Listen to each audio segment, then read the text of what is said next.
All right, so I'm here to challenge some fire negative attitudes here today. So you guys probably saw the name of the event. We're going to talk about a steaming hot love story today between our state of Colorado and largely the West and those ecotypes that we share with our surrounding states and how they're evolved for fire. And we're going to start all the way back in time and run it up to how can we be improving our management practices today. And just so you guys have a little rundown of the table of contents of our event today, I'm going to talk for a little bit. There'll be some engaging parts, and then there's a bunch of games in the back that we can all play together to further our understanding of our state's relationship with fire. Sweet. So who even am I?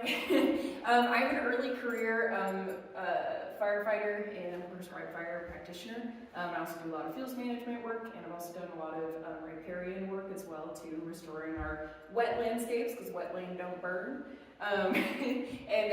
Really, like, my relationship with fire and my goals around fire is to improve our forest health and our community resiliency around fire, rather than putting fire out entirely.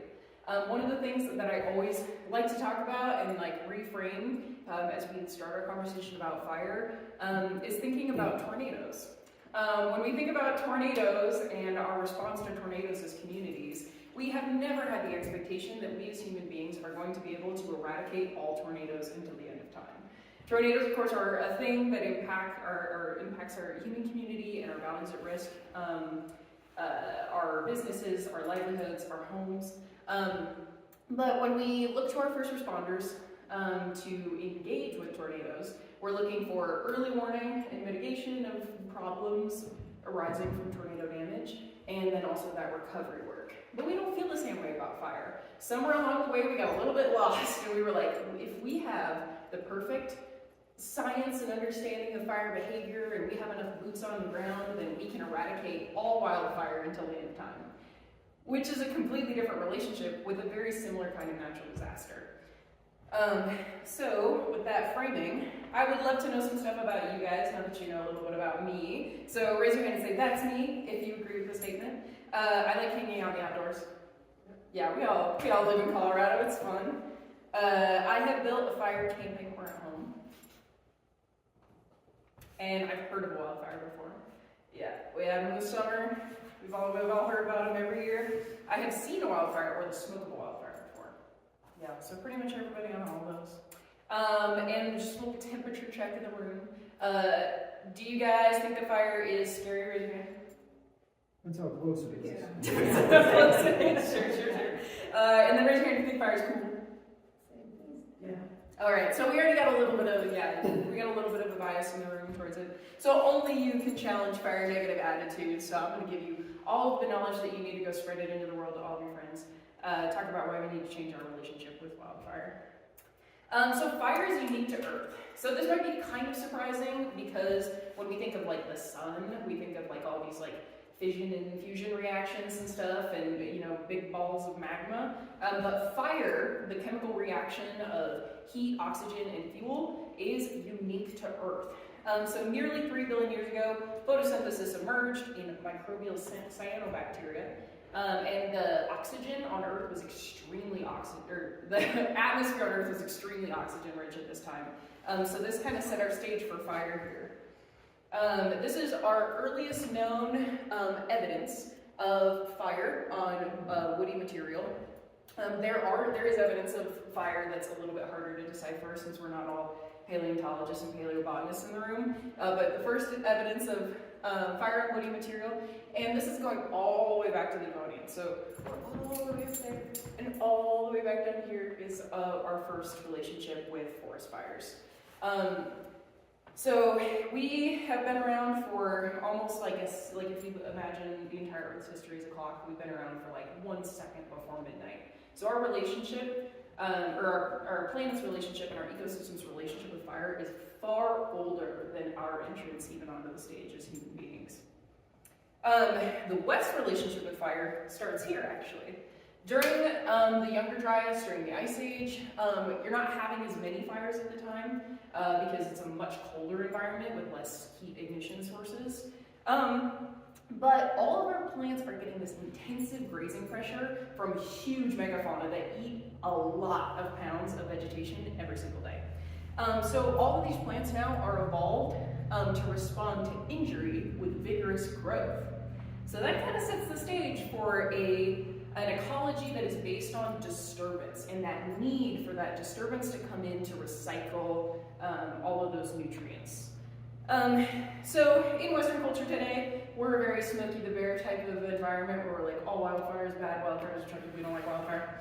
But ancient humans would have had a very different relationship with wildfire. They probably wouldn't have seen it as a purely destructive phenomenon, and it would have guided their technologies, and probably they would have had a more complex understanding of how it can obviously threaten some of the areas that they're regularly going to, maybe some places where they've set up more permanent camps, but it's also changing the landscape around them for the better.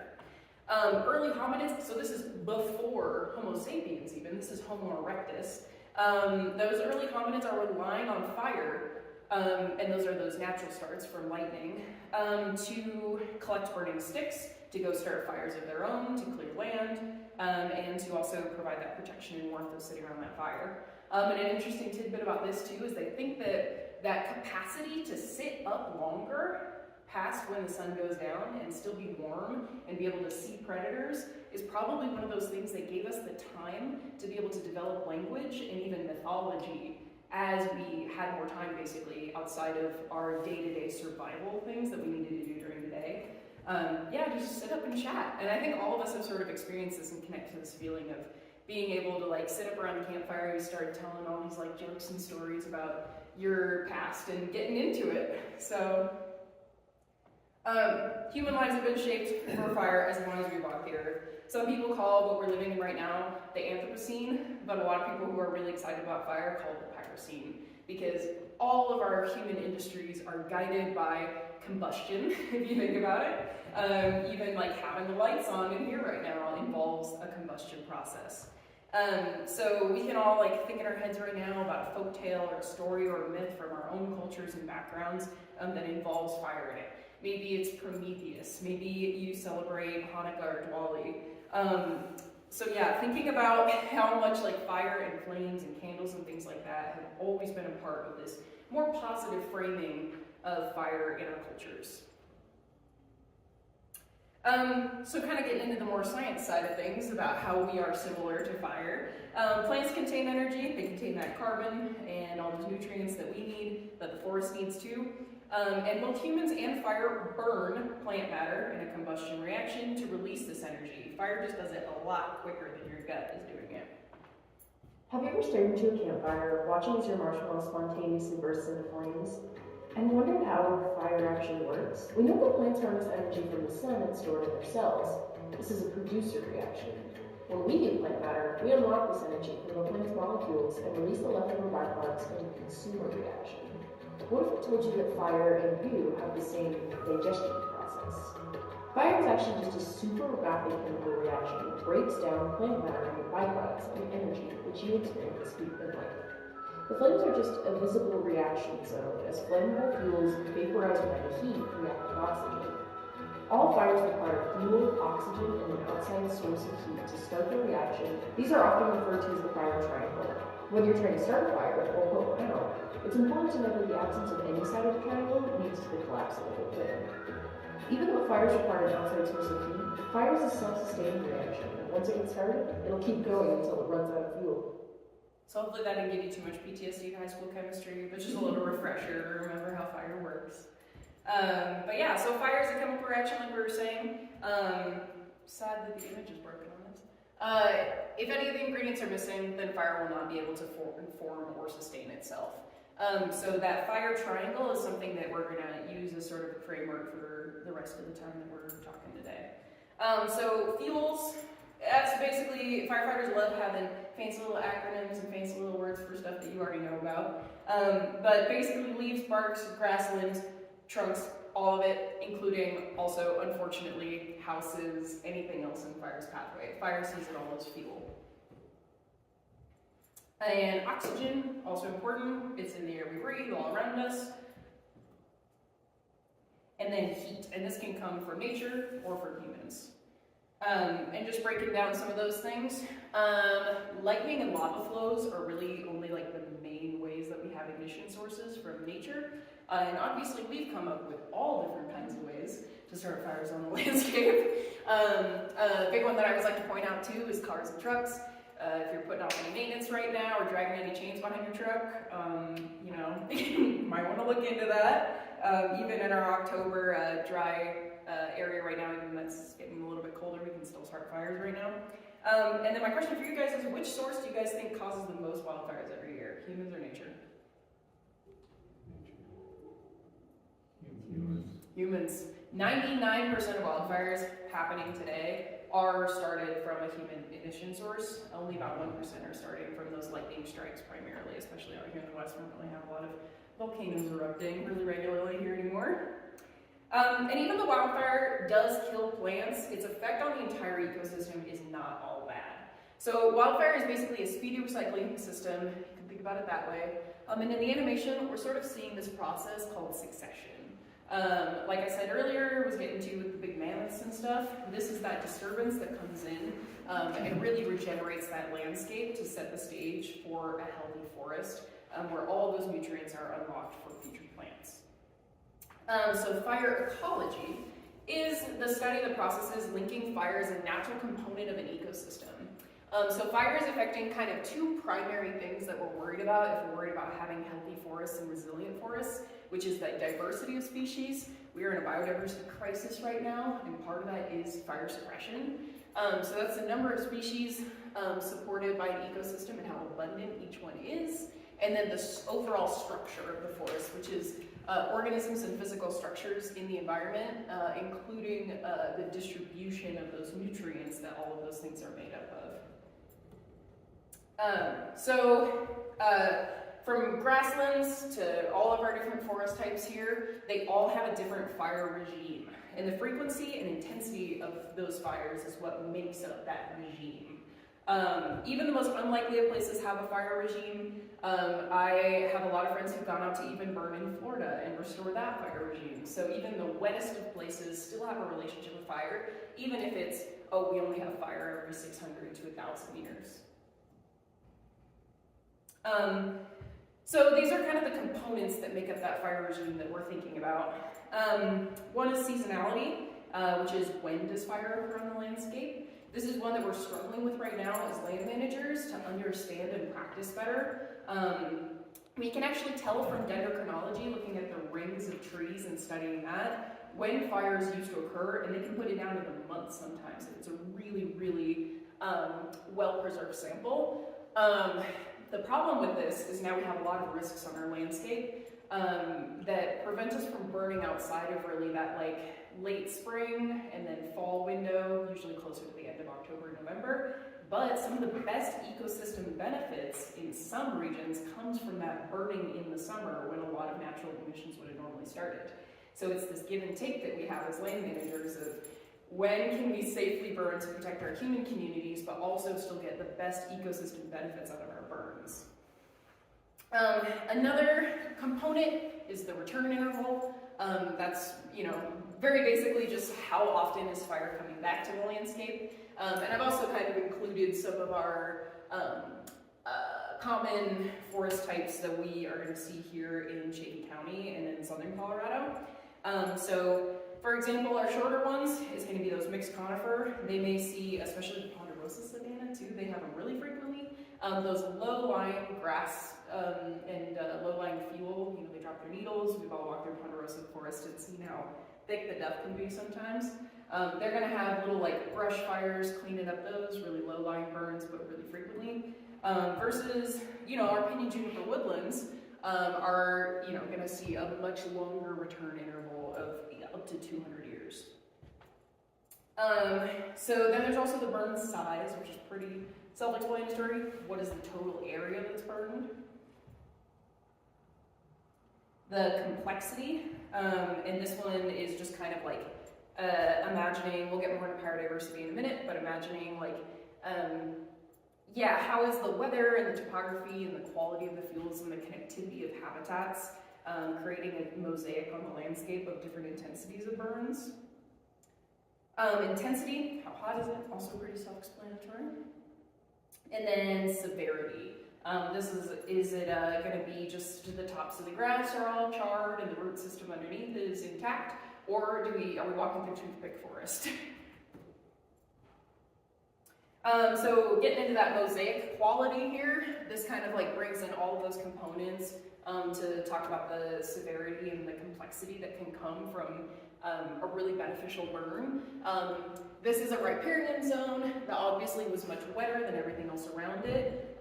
This basically acts as an area where there's a seed bank and refuge for wildlife, so that this area can recover faster. And this is what we're looking for when we talk about good fire and good fire's impact on the landscape. It's this diversity of patches of burns, because we don't want the whole area to just be one charred moon dust landscape. We want to see a diversity of different pockets in there where maybe fire burns just a little bit with a little bit of intensity over here, and then it fully replaced all the lodgepole in this area. So we're looking for that diversity in species, in fire, in all things is one of our best things we have on our. And then type and movement. How is it moving around? Is it jumping around in the canopies of trees, or is it moving along that ground, like I was talking about in that ponderosa savanna?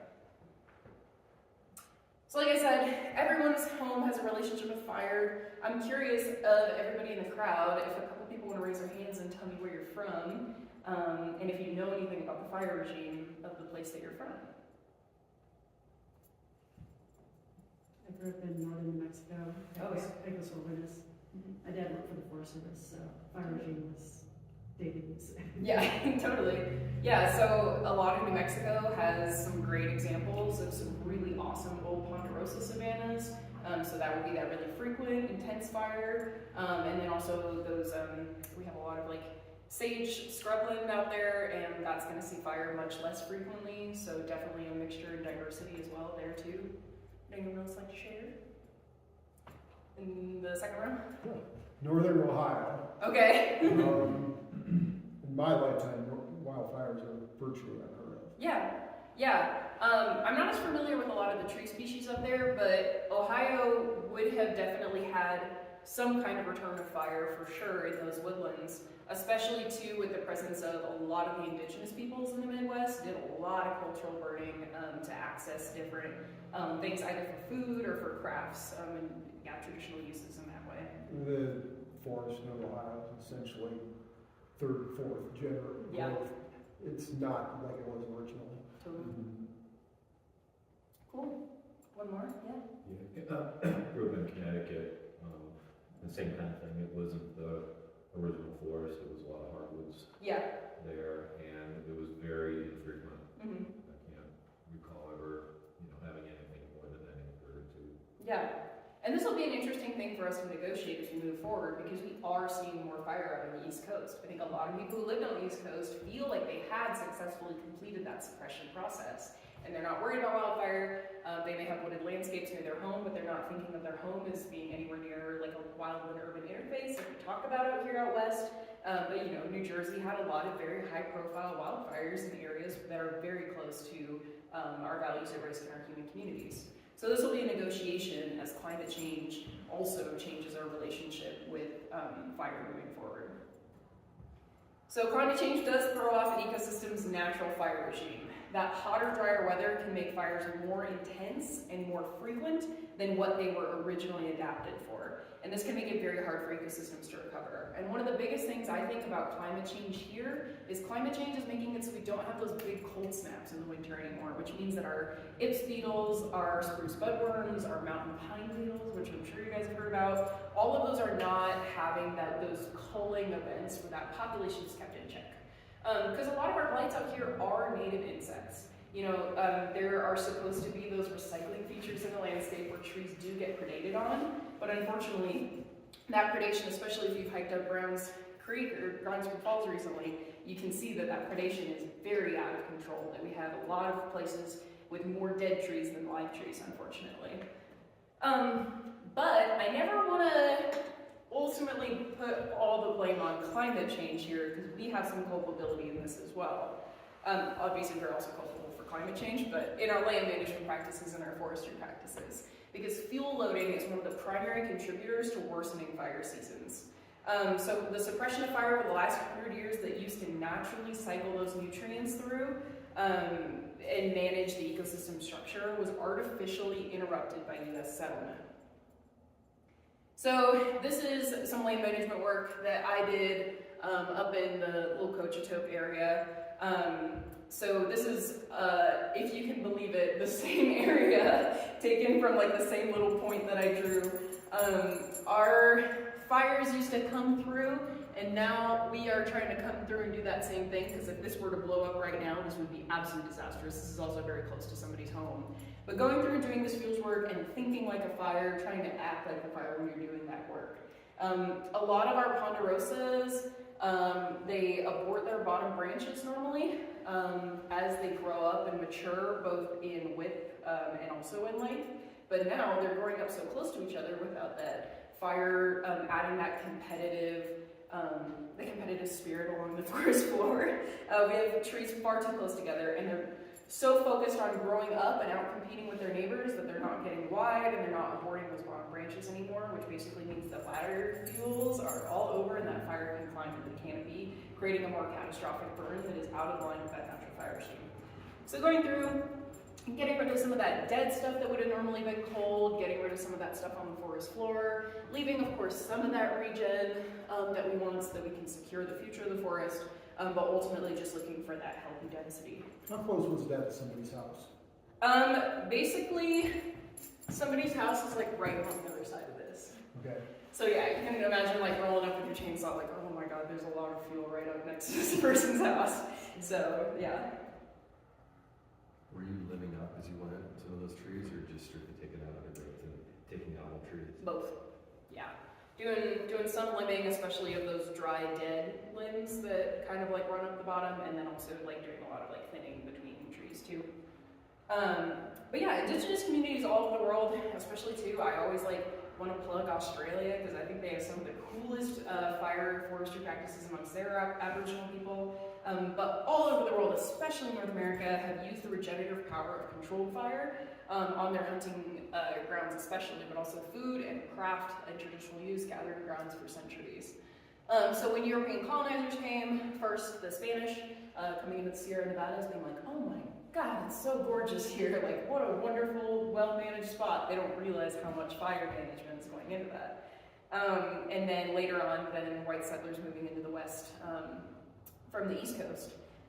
They come out here, they encounter native burning practices, and it looks entirely destructive to them. They're like, why are you setting fire to these amazing landscapes that you have? Not knowing that that's why they're so amazing. So indigenous people using controlled burns, understanding that cycle that some stuff has to die and be destroyed in order for that disturbance ecology to be intact. European perspective coming in, trying to suppress natural fire cycles, and this also goes hand in hand with that cultivation of monocultural crops and the introduction of invasive species, and also a lot to do with cattle for sure. This is a brief timeline. I won't get into everything going on here, but I do want to point a couple things out. One of the big things that happens is the big blow up or the big burn, which you may have heard of before, 1910. That's basically like the entire state of Idaho exploding in fire, clearing huge amounts of land in a very short go. In response to that, the Forest Service sort of is already being challenged in Congress, like, why do you exist? Why do we even need you, Forest Service? And they're like, well, we can put out fires really well. So they come up with this thing called the 10 a.m. policy, and this was policy for a very, very long time. Like pretty much the entire last century, and even some of this one. We're putting every single fire out by 10 a.m. the next day after reporting. I don't care if it's midnight when you hear about it, you're gonna go out there and you're gonna work as hard as you can to put that fire out by the next morning. So we got really, really good at putting fires out. And then in the 70s, there's a bunch of hippie scientists, you know, out in like Wisconsin at the University of Madison. Yeah, just sort of starting to realize that maybe it's a little more complicated than that. Burning prairies, especially prairies and grasslands, are one of the big things where we realize, what if like fire is actually a really important part of our ecosystems? Later on, that gets adopted as the Let It Burn policy with the National Park Service. And now we also use that Let It Burn policy in wilderness areas as well too. So if you hear about, you know, say Black Canyon and Gunnison blew up this summer, they have a lot of people in there managing and protecting buildings and things like that, but for the most part, they're letting that fire run its course through the park. But yeah, so counterintuitively, our solution to worsening fire seasons may be more fire. And just to kind of like run this point home too, I wanted to talk about our different ecosystems and really get into what that average rate of return looked like prior to settlement. So our dry mix conifer was seeing a fire every 8 to 25 years. And again, we know this from dendrochronology, that study of those tree rings, and some other like, you know, detective work we can do in the forest to understand that relationship a little bit better. But yeah, Doug firs are shade intolerant species that rely on fire to create those open canopies to disperse their seeds for reproduction. Our scrub oak, a lot of these are pictures I've taken on prescribed burns in some of my favorite landscapes in Colorado. But scrub oak's gonna see every 10 to 13 years. Scrub oak creates dense thickets, and that scrub oak has super flammable oil in it that encourages that fire to just run. And it's adapted to high intensity and frequent fire, and it also resprouts rhizomatically, which means that it's basically continuing to spread itself underground at the same time that it can release seeds above ground. This is Ponderosa savanna, which we kind of got into earlier. This is a big prescriber up near Green Mountain area, closer to Denver. 3 to 6 years. Ponderosa are highly adapted to surface fires. So like I said, they abort those lower branches. They naturally have that wider space between trees, which is cultivated by that like low intensity ground fire. And they have thick insulating bark. If you ever have the pleasure of going to Great Sand Dunes National Park, there's a lot of culturally modified trees where you can see where people were eating the cambrium, because apparently it tastes really good. And you can see how thick that bark is. It can be like almost an inch or more thick in some cases on those older trees. And the resinous needles cover the forest floor. That resin is also highly flammable and it encourages that forest fire to open that bare ground up for their progeny. Pinyon juniper, we're sitting in it right now. I love pinyon juniper, I think it's underappreciated. But we're gonna see a 15 to 20 year ground fire, kind of clearing the floor around those. Normally we would have had a lot more healthy grasses like we can actually see out here. Some of our areas have gotten so thick with pinyon, we barely have any surface fuels anymore. Almost no grasses growing up underneath those because the crowns are so dense and wide. And then seeing a 300-year crowning cycle. So pinyon juniper are super slow growing species. Even a tree that's not even that thick can be much older than you think it is, and that's that desert adaptation.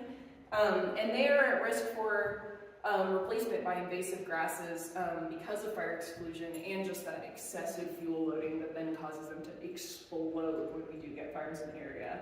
Think like Denver fire, that was sort of the fuel type of that. Dang, my pictures broke.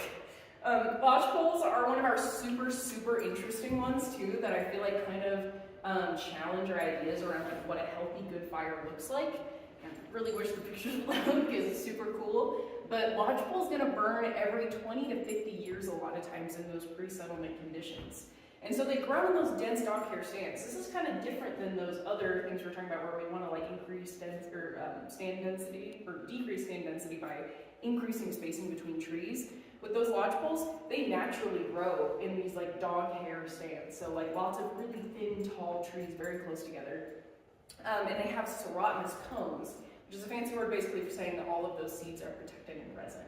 And they are only activated by the presence of fire. So they actually need a full, severe, stand replacing burn to be the most effective at recolonizing an area. So basically, I like the way that Cal, we were talking about this morning, he was like, the forest wants to be the phoenix that bursts into flames and then all of their progeny rise from the ashes. So a good example of this one in our area too is that Twin Lakes fire, mostly burned in lodgepole. You're gonna see that super high severity where you walk through and you're like, oh my God, what a horrible fire. All like the whole forest just looks like it's made of burnt toothpicks now. In some cases, that like especially if it's a lodgepole stand, that's sort of what they're going for. So that all of their progeny can come up and create like a mostly single age stand again.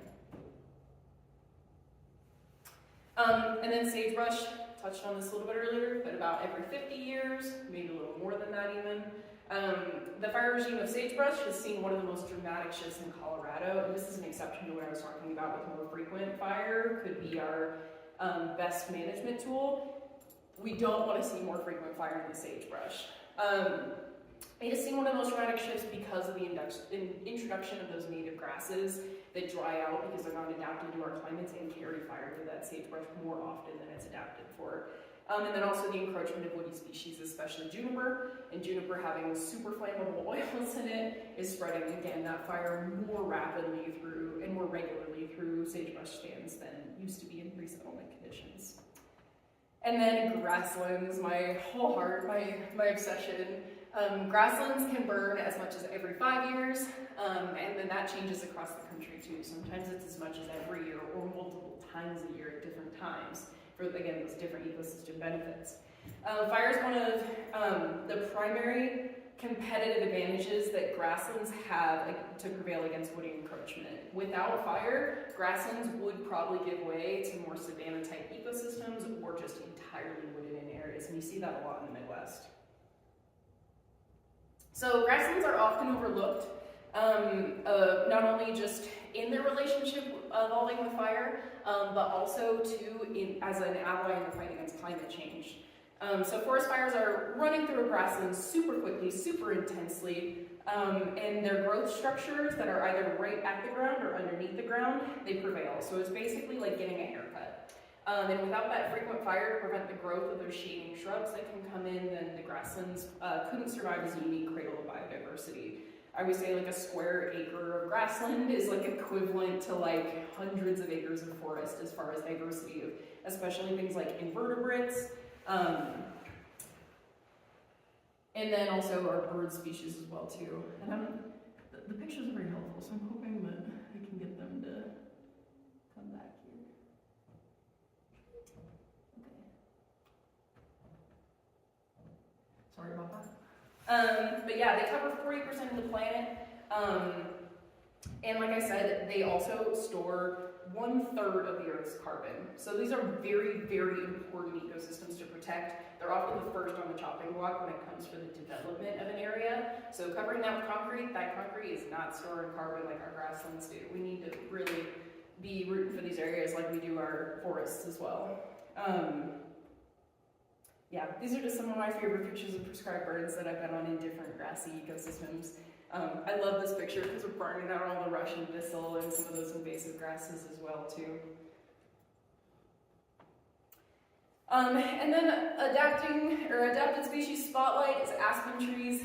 They're kind of included in some of those other ones we talked about, but they have their own special relationship with fire existing in all of these other forest types that we just talked about. A grove of aspen trees, which you've probably heard before, is usually one or just a couple organisms with multiple different things sprouting out of the top. And this species is absolutely disturbance dependent, and it relies on clearing away that shading effect of conifers, and then colonizing quickly and taking advantage of that opened up habitat from that disturbance. And they are that first species to come back after a burn and recolonize, which means it's an incredibly important food source for animals as they return to an area after a fire. So just to kind of wrap up, like I said, we're going to be thinking about that triangle still. The original triangle that we're thinking about is oxygen, fuels, and heat. But we can also use a different triangle to predict the way that fire behaves on the landscape by looking up, looking around, and looking down. So we're all going to pretend that we're gearing up for work. I just have some examples of the tools of the trade for wildland firefighters and fire practitioners. So the first side of our second triangle is looking down. So this is going to be fire being impacted by the slopes of our landscapes and by the aspect of our landscapes. So heat rises, so fire burns faster uphill than it does downhill actually. And then the aspect means that some of our areas, even if it has the exact same species on it, are going to be drier than others. Yeah, unlike you and me, fire runs faster uphill. So this is kind of an example of how that can kind of become an issue for sending embers off, running uphill, having increased fire behavior, and then sending embers off to start new fires in other areas. So also when we're looking down, thinking about soil, like we talked about, wildfire is that recycling system. And it unlocks those minerals and the carbon that the plant is made of and recycles it for new plants to grow. So that's mostly going to get added to that organic layer up there. These are just some of the things that are in plants that fire has the capacity to unlock. The other cool thing that fire does too, you guys may have heard of excess nitrogen and phosphorus deposition that we have from our agricultural sources, from fertilizers, synthetic fertilizers especially. Fire unlocks those nutrients, but it also can volatilize excess nitrogen and phosphorus. So it's a great ally in the battle to get rid of some of that kind of stuff. It also creates a layer of black carbon, and that sort of increases soil drainage and aeration, which can help with that vigorous plant growth after a fire. Cool, so after we've looked down at slope, aspect, soil, we can look around at fuels around us to understand how a fire might behave better. We have fine fuels, which is sort of self-explanatory. They allow for quick spreading and they burn quickly. And then down fuel, which allows for long, intense, hot burns. And then obviously, dead fuel is dry and dangerous, and live fuel is moist and less dangerous, which we all know from trying to start a campfire. Kind of sucks if you cut a tree down and try to immediately burn a wet log. So fire thins out forests, which we already talked about, so that plants in the understory can receive more sunlight. And we talked about some of the adaptations that they have and the haircutting effect of the grass. I love this video too from the Nature Conservancy showing just how fast things can really recover. This is after a prescribed burn.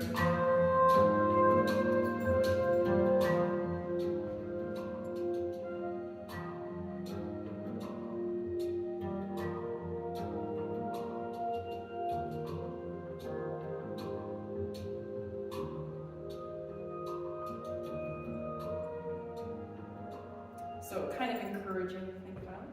As part of that as well too, thinking about those fuels as food. Most animals, everyone would be very happy to hear, are able to escape wildfire by running, flying, or burrowing. These animals have been here as long as there's been a relationship with fire, and generally are able to escape. And then they return as quickly as possible to eat all the growth of the new plants in the area. You'll especially see this with elk too. They love coming back in and nibbling on those buds of grasses and trees coming back up. And it is a great ally in controlling invasive species because those invasive species are not adapted to fire like the native species. Going back to birds on the grasslands and the invasive species there, is that an effective way to destroy a seed, like from like Russian missiles, say, or do those survive? It totally depends on the plant. Are you talking about the seed bank that's like in the soil? Well, or even just like seed heads that burn. Yeah, definitely. If it's already like starting to bud, then for sure it's a super effective way to like clear invasives in that sense. Obviously, every invasive is a little bit different. Some of them like may need. I was on a prescribed burn this summer that was talking about the seasonality was important to that too. About like it needing to be like a hot, intense summer fire to remove some of those invasives. But there is possibility to like use fire as a management tool for that. A lot of the seed banks of invasives too, because obviously the soil is heating up, which is why sometimes we get that sterilization effect even for natives.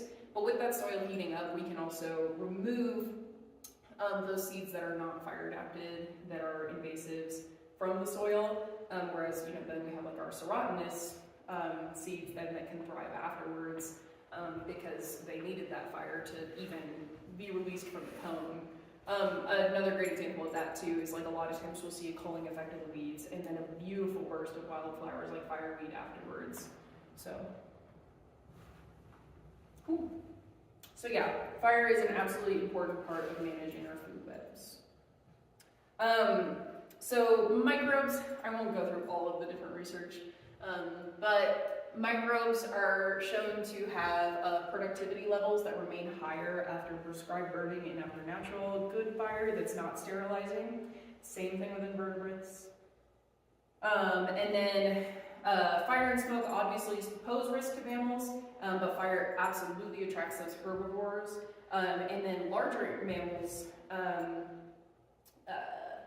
have been found in a variety of ecosystems to have their own specific relationships as predators. One of my favorite ones to talk about, actually I think I might hold on to that because I think that's going to be the next slide. But yeah, so it's basically created a lot of selection amongst the small mammal species, favoring a lot of like burrowing animals in our fire adapted landscapes. So a lot of those larger predators as well will come back to an area that it has like a low-lying burn, because a lot of those burrowing animals will start to leave their burrows, and so they can kind of corner them after that fire rolls through. The proliferation of woody species in grasslands can also negatively impact the survival of our bird species that are adapted for the prairie, that build all of their nests in the grass. And so natural fire regimes help protect these very, very sensitive bird species by helping to outcompete the non-native woody bird species, and then also just leave a lot of that really intact grassland habitat for them to build nests in. And this is kind of going back to the lodgepole thing. You guys would probably walk through this and be really sad and be hiking around and being like, oh my gosh, all of this destruction.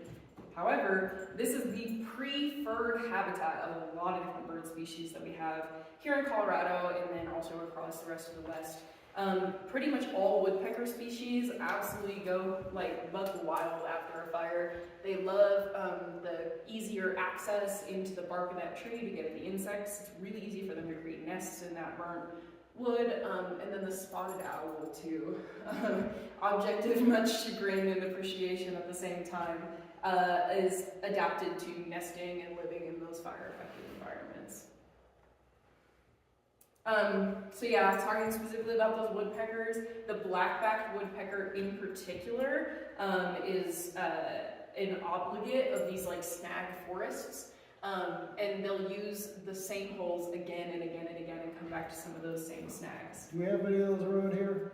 No, we don't have the black-backed woodpecker here, but I just love that one, so I like talking about it. But the other one too that's really fun that I don't have like a specific slide for, kites, which is like a type of raptor. Not the kites that live here in Colorado, but they are one of the only other species that we've ever found using fire before. They'll pick up burning twigs and start new fires in grassland environments so that they can then get at all of the scurrying animals that are trying to get away. But yeah, obviously, I do want to talk about some of the negative impacts of wildfire that we do want to mitigate. Our watershed impacts are huge, especially New Mexico has had a lot of flooding in the last few years, directly related to big catastrophic burns. So the roots holding the soil in place are often burned in those really catastrophic burns, and the soil becomes extremely loose. Any heavy rain events after that extreme catastrophic fire will move that loose soil into waterways, causing pollution, even if it doesn't even cause flooding, let alone if all of that debris flow mobilized by water gets into town and stuff. We've definitely lost a lot of outage risk and even some lives to that. And those riverbanks without plants can erode away as well too, causing flooding events that then also turn into like long-term bank stabilization issues for our rivers. But that's where beavers come in. Beavers are also an underappreciated ally in our fight against climate change and our fight to restore our relationship with fire. They instinctively build extremely deep ponds and long connecting channels and slow sink and spread water across the landscape, creating a lot of soggy ground that encourages a lot of really moist plant life to grow. And they are vital for creating post-fire refuge for other species. So this is what I ended up doing this summer. I took a season off of firefighting to learn how to be a beaver. They have long been considered a nuisance species out west, but I think that you guys can really see just from the two videos here the impact. This was us working with beavers, so there were beavers working in this area, and we were increasing their impact by putting more structures in to sort of mimic their behavior in an area where they already were. The proof is in the pudding, I think, with these videos. Did you do that in 4 Mile? Yes, yeah. So that was me. in my group that I was working with. Yeah, so these are some of the types of structures that we will put in sometimes, both with rocks and with woody debris to, again, spread that water. And they're just made of native materials found in the environment around the creek bed area. So kind of a weird, a weird way to fight fire before it happens, or in this case, this is up in the East Troublesome Fire burn scar, mitigate the impacts of that post-fire flooding that I was just discussing. So you can kind of see the burn scar up there, and you can see how much sediment was captured by this beaver dam here. And that could be a human-built beaver dam analog like we did, or a natural beaver dam. Catching a ton of sediment that otherwise would have gone to the neighborhood that's at the bottom of this valley. So last thing, looking up, this is our last behavior piece. Wind obviously carries fire and continues to supply oxygen, and then the temperature increasing enables intense burns. And then water, obviously drought and low humidity create a lot more dry fuel and a lot more availability for that fire. Smoke is one of our biggest things that we are concerned about. It's releasing a lot of different particles into the atmosphere that are extremely harmful to human and wildlife health. It also releases carbon into the atmosphere, which contributes to the greenhouse effect. But temporarily, oddly, it makes temperatures cooler since it blocks out the sun, especially in the cases of megafires. Fire also creates its own weather because of the amount of heat that it releases. So there's a kind of a diagram of it, but very briefly, here's kind of what that actually ends up looking like on the landscape. Pretty gorgeous, but really freaky. So yeah, so we talked about a lot of really positive things that sound really lofty, and a lot of negative things that we're definitely concerned about in our human-built communities. So what can we do? All of these, everybody has an important role to play in it. We always think of these people in yellows and greens, but there's so many more things that go into it, including our scientists, all of our ologists, including all of our people who do that upfront mitigation work in our communities to build more resilient landscapes, and including all of us enjoying and learning about fire ourselves as citizens so that we can vote and act in a way that encourages that best practices in land management. So encouraging forest health is our best way to help our forests recover that natural fire regime and also recover from wildfires. So choosing our smoke is really important, supporting our land managers' capacity to do prescribed burning when conditions are safe, and then taking a stand to do fuel removal and thinning on landscapes. And there's a station back there if you want to learn more about home hardening. I didn't want to go into it too much today because I wanted to talk more about the ecology piece, but we want to move from fire-resistant communities into fire-resilient communities. So build and rebuild communities away from historically fire-suppressed ecosystems, or do the work to make sure that ecosystem has a more healthy forest around it. Recognize the increasing severity of wildfire as a symptom of climate change, which has a whole host of other things that we can be working on day by day, person by person, and holding corporations accountable. And then supporting those prescriptive burn regimens where appropriate, and also indigenous rights to practice cultural burning traditions. So yeah, there's a bunch of resources back here. So just to wrap up, I also have stickers. Oh, they're right. If you can answer my true or false questions that are very easy, I'll give you a wildfire steward sticker. So true or false, most wildfires are started by deer and elk who like to set off fireworks in their free time. It's the moose that do it. False. I am scared of them though. They kind of look like they might. We'll give you the sticker anyways because I like the answer. So obviously this is false. Most fires are started by who? Humans. By humans, absolutely. In both constructive and deconstructive ways. True or false, you should always leave your campfire burning so that bears can make s'mores when you're done. Raise your hands, true or false? Who thinks they know the answer? False. What should we do with campfires when we're done? Kill them. Get out. If it's too hot to touch, it's too hot to leave. Cool. Here's a sticker for you. Alright, one more. True or false, all fires are only bad and they don't have any good impacts on the habitat. Raise your hand if you think you know the answer. Cal. Sweet. And I'm actually your chicken too. I'm sure you would have gotten it right. Sweet, yeah. Cal, can you name one good impact of a forest fire? Clearing up space for species to regenerate. Totally. And up in the front row, can you think of a different good impact? And some plants only reproduce by the heat to release the seeds. Totally. You guys learned something today. Nice. All right, raise your hand. This or that. To me, fire is raise your hand if you think it's scary still. That's okay. If you think it's a little scary. It's a little scary still. And raise your hand if you think fire is cool. Hell yeah. Okay, I did my job today. All hands are in the air. Cool. So if you're interested in continuing your learning about fire, this is a project that I run. I develop learning materials and curriculum, especially for schools, to engage elementary schoolers in fire ecology. And then I also do a lot of community events. I have a podcast. One of them is investigative journalism, basically like trying to figure out the story behind the reintroduction of fire in Chicago's urban areas. And then I also have an interview podcast interviewing people you've never heard of who work in the wildfire space. And then I also have a lot of video games and a whole digital exhibit talking a lot about grasslands, but about fire ecology in general. So if you're interested, that's my project. That's who I am. If you're interested in learning more, these are where you can find the project elsewhere. So yeah. Well, cool. So I do have a bunch of games. If you guys want to play, they're in the back. But I want to thank you guys so much for taking the time to come here today and listen to my spiel. I know that some of this information can be challenging to hear because we have all been indoctrinated by the Smokey the Bear, all wildfire bad kind of mindset.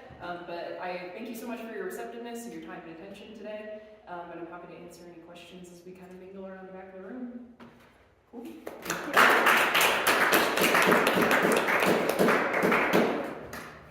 And then I am going to put the digital exhibit up here if anybody's interested in looking at the digital exhibit or